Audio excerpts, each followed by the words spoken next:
నమస్కారం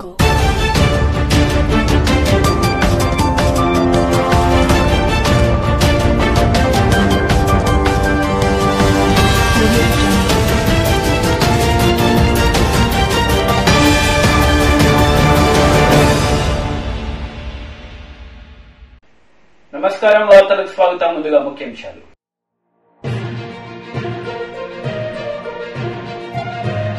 తెలంగాణ జీడీపీలో 45% పైగా urban city నుండి వస్తుందని మంత్రి కేటీఆర్ వెల్లడి.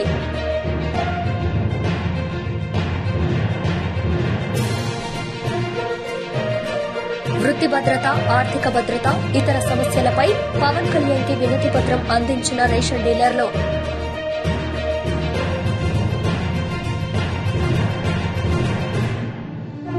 తెలంగాణ జీడీపీలో 45% పైగా అర్బన్ సిటీ నుండి వస్తుందని మంత్రి కేటీఆర్ తెలిపారు. ముఖ్యమంత్రి కేసీఆర్ నాయకత్వంలో తెలంగాణ రాష్ట్రం అభివృద్ధి పథంలో దూసుకుపోతుందన్నారు.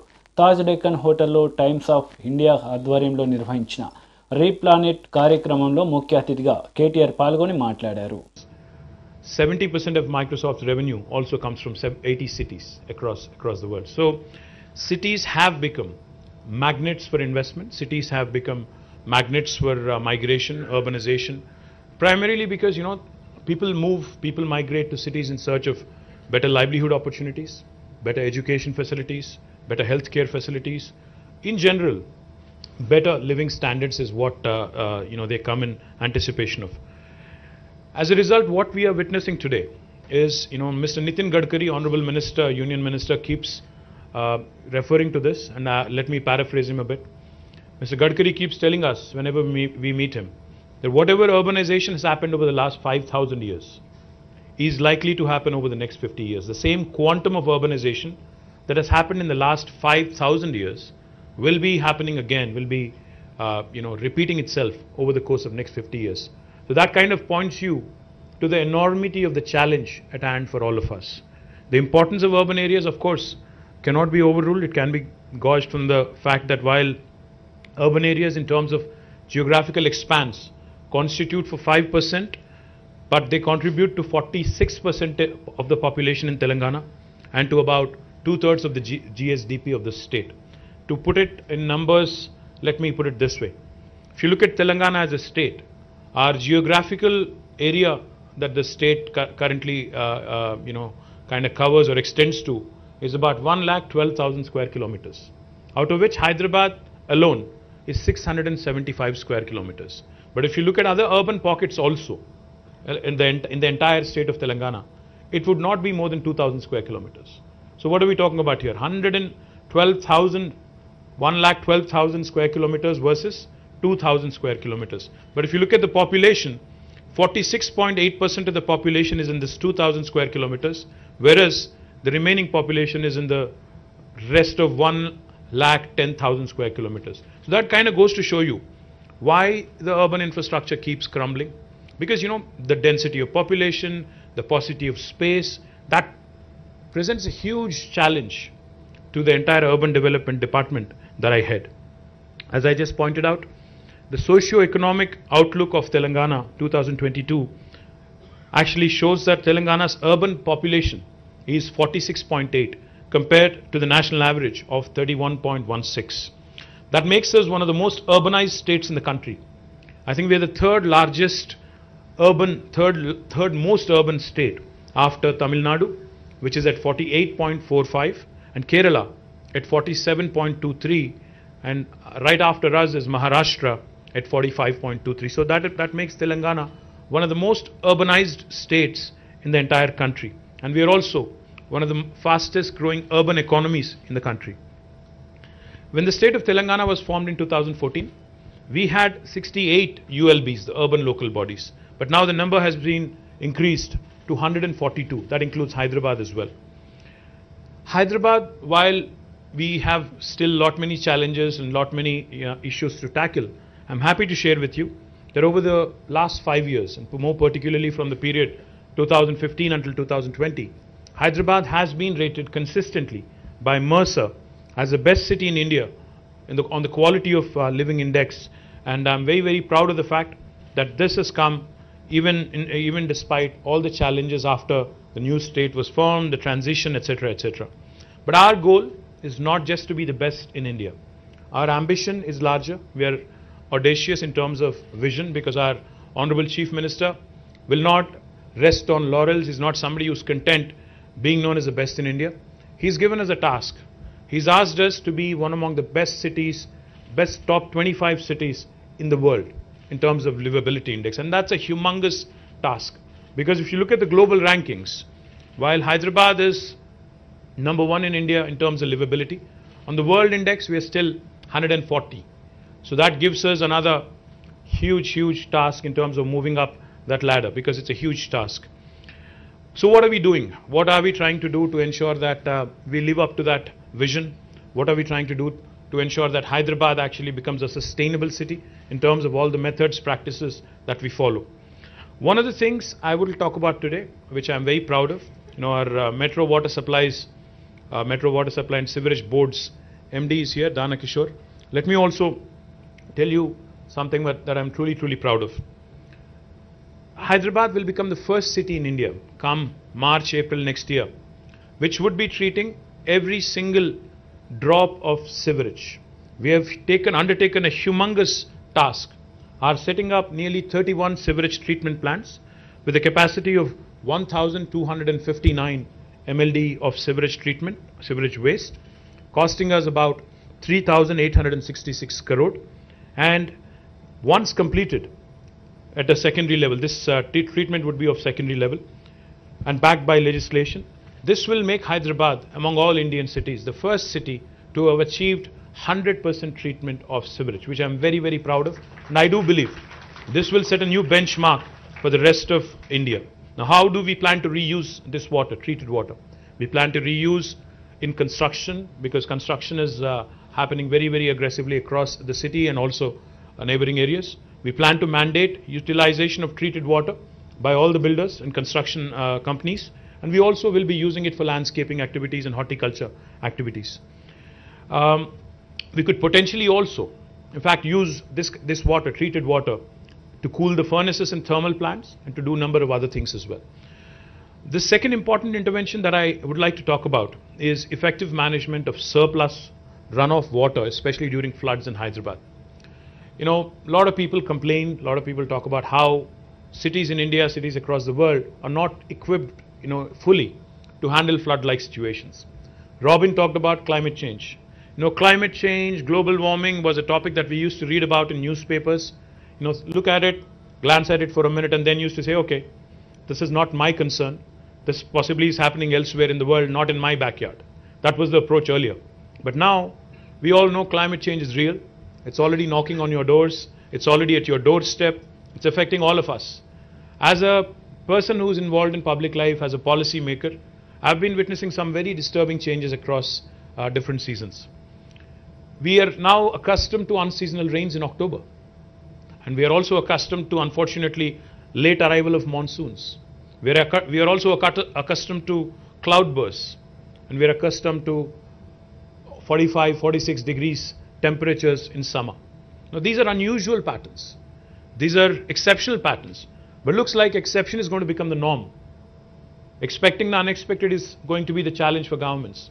I cannot take cover, I cannot take an excuse to my citizens stating పెంచిన పరీక్ష ఫీజులను వెంటనే తగ్గించాలని పీడీఎస్యు నగర కమిటీ ఆధ్వర్యంలో ప్రభుత్వ గిరిరాజ్ కళాశాల ప్రిన్సిపల్ డాక్టర్ రామ్మోహన్ కి వినతి పత్రం అందజేశారు. ఆధ్వర్యంలో ఈ రోజు గిరిరాజ్ ప్రభుత్వ కళాశాల ప్రిన్సిపల్ గారికి వినతి పత్రం అందజేయడం జరిగింది. ఈ సందర్భంగా ఇక్కడ చదివేటువంటి విద్యార్థులు పేద మధ్యతరగతి వారే ఉన్నారు. అధిక మెరిట్ ను ర్యాంకు సాధించి కూడా ఈ రోజు అధిక మొత్తంలో పరీక్షా ఫీజులను చెల్లించాల్సిన దుస్థితి ఏర్పడింది. ఈ పరీక్షా ఫీజులను వెంటనే తగ్గించాలని, అదేవిధంగా పరీక్షా ఫీజు రుసుము తేదీని పొడిగించాలని చెప్పేసి ఈ రోజు ప్రిన్సిపల్ గారికి వినతిని అందజేయడం జరిగింది. దీనికి ప్రిన్సిపల్ గారు సానుకూలంగా స్పందించి ఫీజులు తగ్గించే విధంగా, అదేవిధంగా రుసుము తేదీ ఏదైతే ఉందో దాన్ని పొడిగించే విధంగా చర్యలు తీసుకుంటామని చెప్పేసి వాళ్ళు హామీ ఇచ్చారు.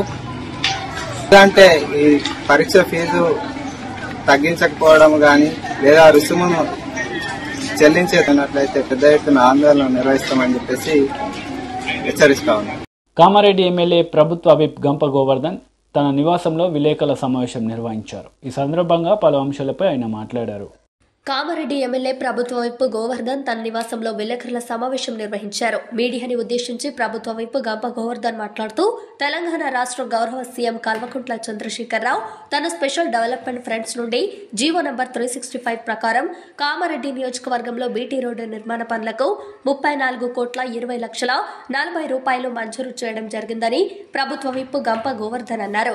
గతంలో ఎన్నడూ లేని విధంగా కోట్ల రూపాయల నిధులతో కామారెడ్డి పట్టణాన్ని నియోజకవర్గాన్ని అభివృద్ధి చేస్తున్నట్లు తెలిపారు.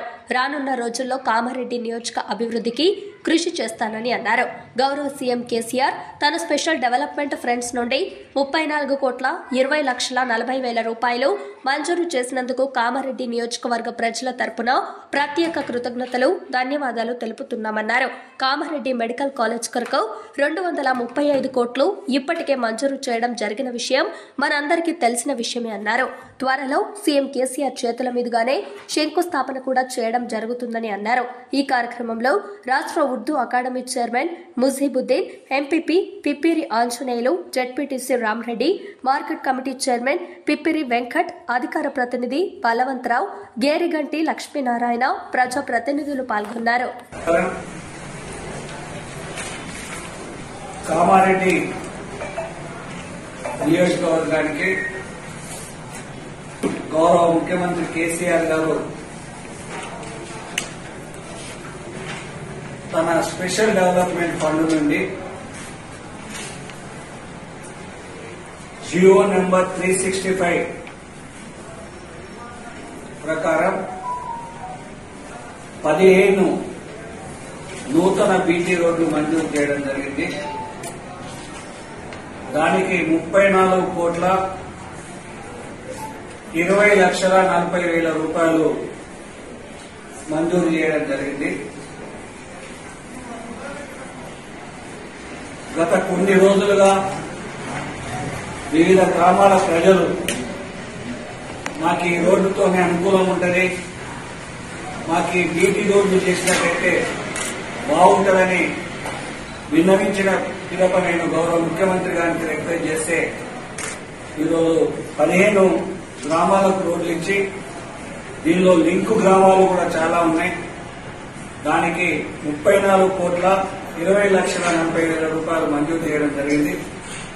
బీబీపేట మండలం మాందాపూర్ టు పెద్దమల్లారెడ్డి వయా ఉప్పర్పల్లి 8,20,00,000 రూపాయలు.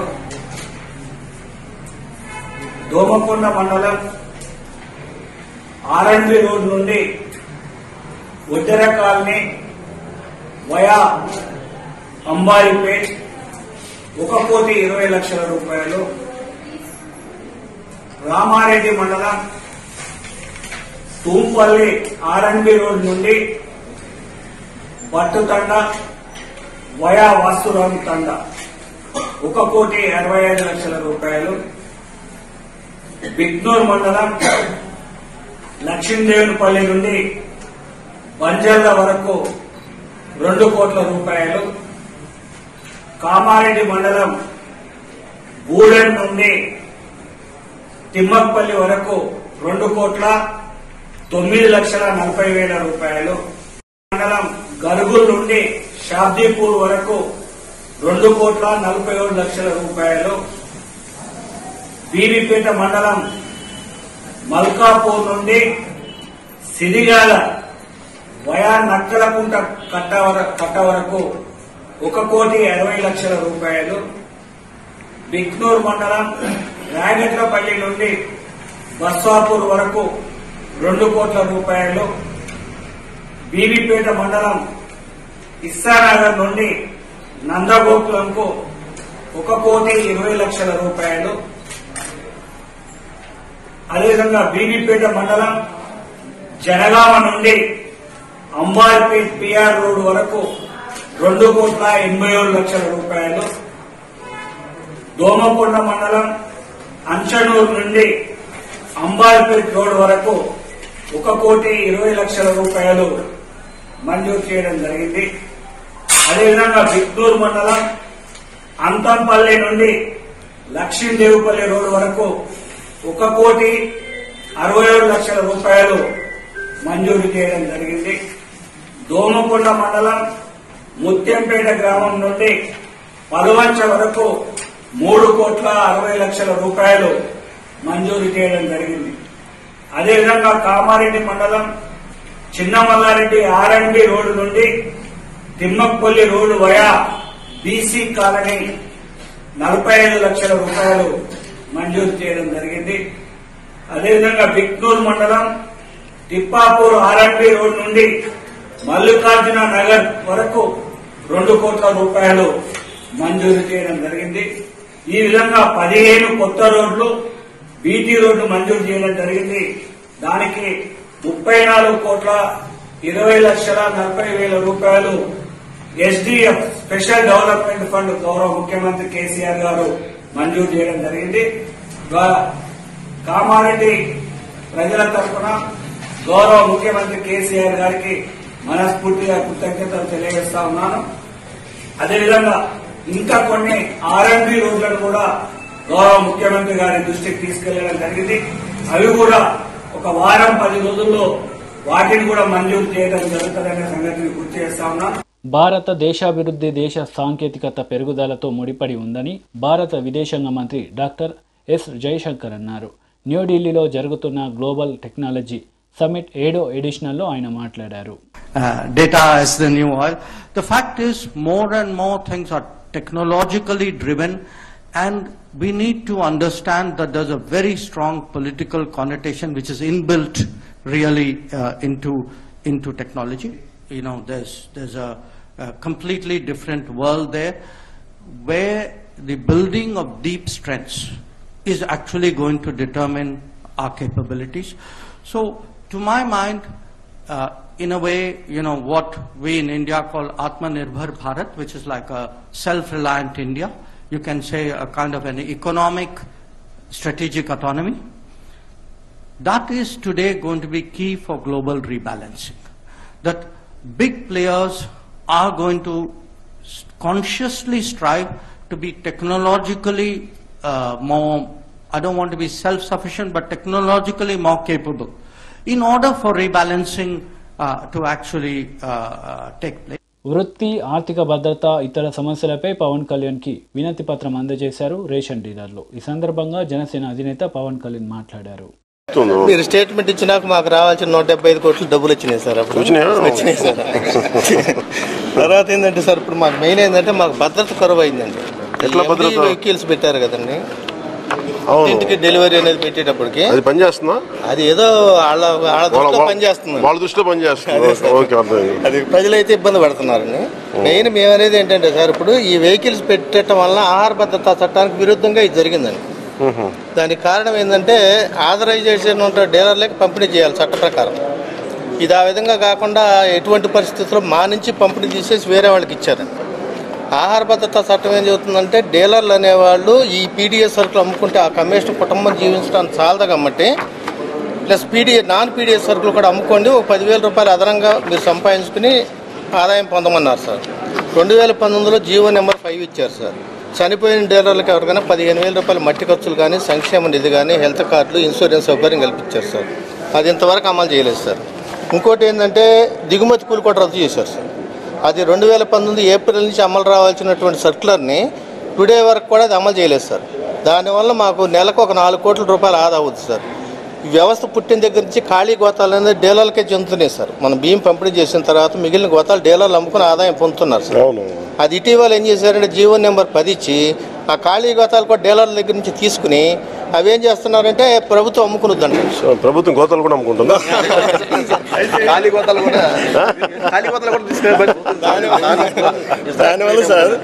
దానివల్ల మాకు సంవత్సరానికి 100 కోట్లు లాస్ సార్. మాజీ ఎమ్మెల్యే ధూళిపల్ల నరేంద్ర కుమార్ మీడియా సమావేశం నిర్వహించారు. ఈ సందర్భంగా పలు అంశాలపై ఆయన మాట్లాడారు. అదేవిధంగా ఇవాళ మనం చూస్తూ ఉన్నాం, దాదాపు 15,000 కోట్ల రూపాయల గత ప్రభుత్వం రాజధాని అభివృద్ధి మీద ఖర్చు పెడితే సాఫీగా సాగాల్సిన రాజధాని పనుల్ని గందరగోళంలోకి నెట్టి చలిమంటలు కాల్చుకుంటా ఉన్నారు ఈ ప్రభుత్వం, జగన్మోహన్ రెడ్డి గారు అని చెప్పి నేను తెలియజేస్తా ఉన్నా.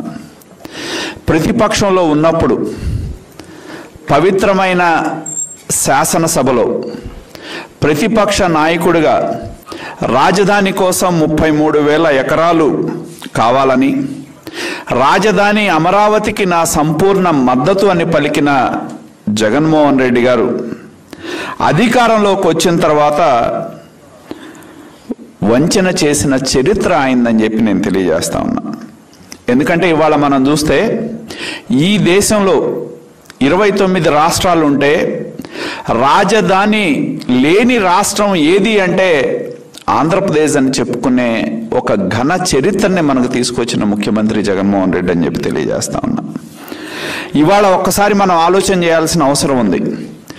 ఏదైతే ఇవాళ రాజధానికి సంబంధించిన చట్టం మీద, రాజధాని మార్పుకు సంబంధించి ప్రభుత్వం ఏదైతే చేసిందో దాన్ని హైకోర్టు కొట్టివేస్తే దాని మీద ఇవాళ సుప్రీంకోర్టులో అప్పీల్ చేసిన విషయం, ఎంతో కాలయాపన చేసిన తర్వాత సుప్రీంకోర్టులో అప్పీల్ చేసిన విషయాన్ని మనం చూడటం జరిగింది. నిన్న సుప్రీంకోర్టులో మాజీ ఎమ్మెల్యే బోండా ఉమామహేశ్వరరావు మీడియా సమావేశం నిర్వహించారు. ఈ సందర్భంగా పలు అంశాలపై ఆయన మాట్లాడారు.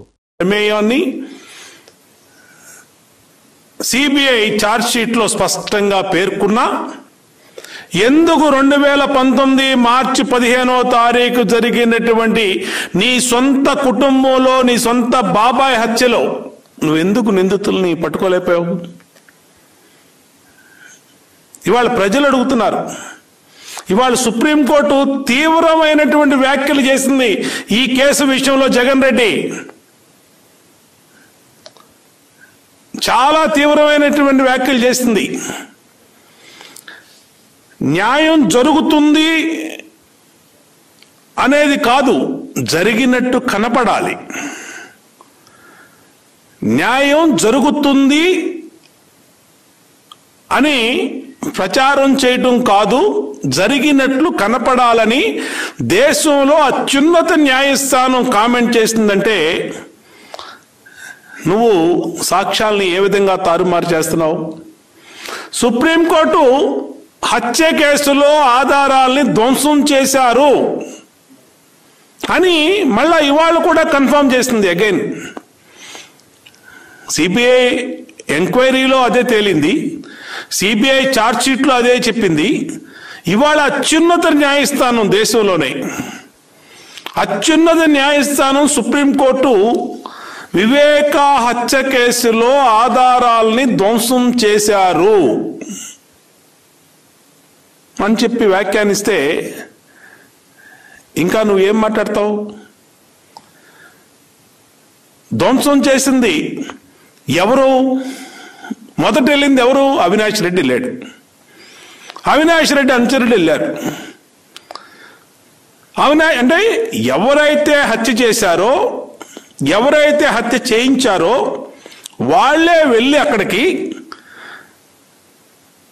దాని ఆధారాల్ని చెరిపేసి మళ్ళీ బాత్రూంలో నుంచి బెడ్రూమ్లో తీసుకొచ్చి ఆయన తలకి మళ్ళీ అవినాష్ రెడ్డి తండ్రి హాస్పిటల్ నుంచి కాంపౌండర్ని పిలిపించి కుట్లు కొట్టి గొడ్డలిపోటుని గుండెపోటుగా పథకం ప్రకారమే జగన్ రెడ్డి బ్యాచ్ మార్చింది. ఇది వాస్తవం. వాడు సుప్రీంకోర్టు వ్యాఖ్యలతో తేటతెల్లమైపోయింది. ఇంకొక వ్యాఖ్య చేశారు, ప్రాథమిక హక్కులను పరిగణలోకి తీసుకొని కేసుని వేరే రాష్ట్రానికి బదిలీ చేస్తున్నాము అంటే నీ సొంత చెల్లికి, నీ సొంత తల్లికి, నీ బాబాయ్ కూతురు ఇంకొక చెల్లికి, నీ పిన్నికి ప్రాథమిక హక్కులు ఆంధ్రప్రదేశ్లో లేకపోతే మిగిలిన వాళ్ళకి ఎక్కడుంటాయి? జగన్ రెడ్డి ఫండమెంటల్ రైట్స్, రాజ్యాంగం కల్పించినటువంటి ప్రజలకి ప్రాథమిక హక్కులు నీ సొంత కుటుంబంలో నీ చెల్లి షర్మికి లేదు, నీ తల్లి విజయలక్ష్మికి లేదు, నీ బాబాయ్ కూతురు సునీతమ్మకు లేదు, నీ పిన్నికి లేదు. నీ మీదే, నీ కుటుంబం నీ మీదే నమ్మకం లేక సుప్రీంకోర్టుని ఆశ్రయించి సుప్రీంకోర్టు కూడా ప్రాథమిక హక్కుల పరిగణలోకి తీసుకొని కేసుని వేరే రాష్ట్రానికి బదిలీ చేస్తున్నాము. ఆంధ్రప్రదేశ్లో ప్రాథమిక హక్కులే లేవు. ఎవరైతే పిటిషనర్స్ ఉన్నారో వాళ్ళకి లేవు అని చెప్పి సుప్రీంకోర్టు వ్యాఖ్యానించిందంటే ఇంకా కామన్ మ్యాన్కి ఎక్కడున్నాయి? నీ శత్రువులకి, నిన్ను నీ అవినీతిని క్వశ్చన్ చేసే వాళ్ళకి నీ ఇష్టారీతిన నీ పోలీసుని పెట్టి గోడలు దుక్కి అరెస్టులు చేపిస్తా ఉన్నావు, అక్రమ కేసులు పెట్టిస్తా ఉన్నావు, హత్యలు చేయిస్తా ఉన్నావు, దాడులు చేయిస్తా ఉన్నావు. ఎవరన్నా ప్రతిపక్ష నాయకుడు గొంతెత్తే వాళ్ళ మీద అక్రమ కేసు, లేదంటే వాళ్ళ ఇంటి మీద దాడి, లేదంటే లేపేయటం. సాక్షాత్తు వివేకానంద రెడ్డి హత్య కేసులో ముఖ్యులుగా ఉన్న ముగ్గురు సాక్షులుగా గాని ముఖ్యులుగా ఉన్నటువంటి ముగ్గురుని పల్నాడు జిల్లా మాచర్ల మండలం మాచర్ల కేంద్రమైన మాచర్ల మండలం కార్యక్రమం నందు 14-15వ విడత సామాజిక తనిఖీ ప్రజావేదిక ఎంపీడీఓ కె ప్రకాష్ విజయ్ కుమార్ అధ్యక్షతన నిర్వహించడం జరిగింది.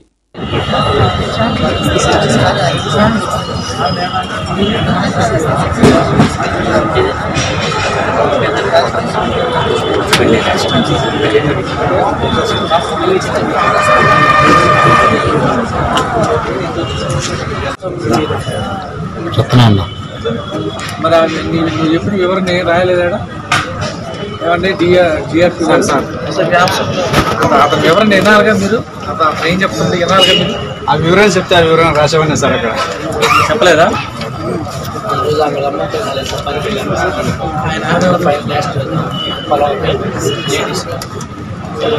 సార్ ఇప్పుడు చేపిస్తారా చేపించరా?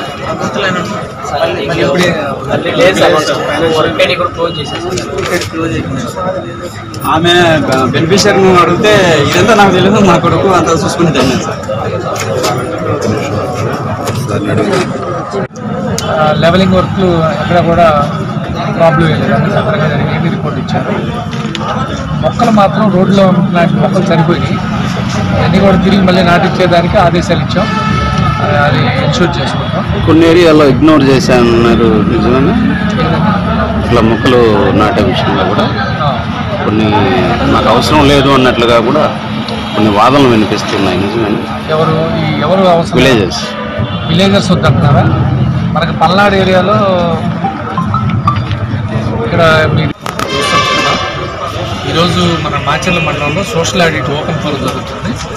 ఈ ఓపెన్ ఫోరంలో గడిచిన 2 సంవత్సరాలు అంటే 2021, 2022 ఈ 2 సంవత్సరాలకు సంబంధించినటువంటి ఉపాధి హామీలో జరిగినటువంటి పనులన్నిటికి సంబంధించి మరి గత వారం 10 రోజుల నుంచి మన సోషల్ ఆడిట్ బృందాలు గ్రామాల్లో తిరిగి వర్కులన్నింటినీ కూడా పరిశీలించి అలాగే వేస్ట్ సీకర్ సంస్థతో కూడా డోర్ టు డోర్ వెళ్ళి మాట్లాడటం జరిగింది. సో ఈ గడిచిన 2 సంవత్సరాల్లో జరిగినటువంటి ఉపాధి హామీ పనులకు సంబంధించి పూర్తిగా వాళ్ళన్నీ కూడా రిపోర్ట్స్ తయారు చేసుకొని ఈరోజు మనకి ఇవ్వడం జరిగింది. సో దీని మీద ఈ ఓపెన్ ఫోరంలో ప్రతి విషయం కూడా ఇక్కడ ఉన్న ప్రజలందరూ కూడా తెలియజేయడం జరుగుతుంది. ఈ మనం చూస్తే ఈ 2 ఇయర్స్లో మరి 2021లో దాదాపు 4,88 లక్షల రూపాయల పనులు జరిగినాయి. మరి 2021-22లో 16 కోట్ల విలువైన పనులు జరిగినాయి. సో దాదాపు ఈ 2 సంవత్సరాల్లో 20 కోట్ల విలువైనటువంటి పనులు ఉపాధి హామీ కింద పనులు జరగడం జరిగింది. ఇవన్నీ కూడా ఈరోజు ఓపెన్ ఫోరంలో ఇందులో ఉన్నటువంటి లోటుపాట్లు ఏమైనా ఉంటే అన్నీ కూడా ఫీల్డ్ సిబ్బందితో మాట్లాడి రెక్టిఫై చేయడం జరుగుతుంది. అంటే మనం ఇప్పుడు 3వ పంచాయతీ ఇప్పుడు నేను చేస్తుంది, ఇంకా దాదాపు 12 పంచాయతీలు చూడాలి. ఇప్పటివరకు అయితే ఈ 3 పంచాయతీల్లో మనకి హౌసింగ్ లెవెలింగ్లో కానీ ఎక్కడ కూడా మనకు పొరపాట్లు ఏం రాలేదు. ఇంకా ఉంది కాబట్టి నేను ఇప్పుడు మీతో చూసాను మాట్లాడుతున్నాను. సార్ రిటర్న్ కంప్లైంట్ లా ఇస్తున్నారా? ఇప్పటివరకు మనకి ఏం రాలేదు. వార్తలు ముగించే ముందు ముఖ్యాంశాలు మరోసారి.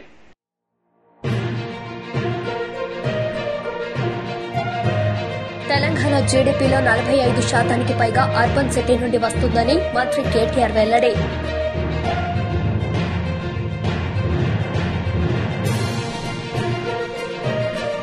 వృత్తి భద్రత, ఆర్థిక భద్రత, ఇతర సమస్యలపై పవన్ కళ్యాణ్ కి వినతి పత్రం అందించిన రేషన్ డీలర్లు.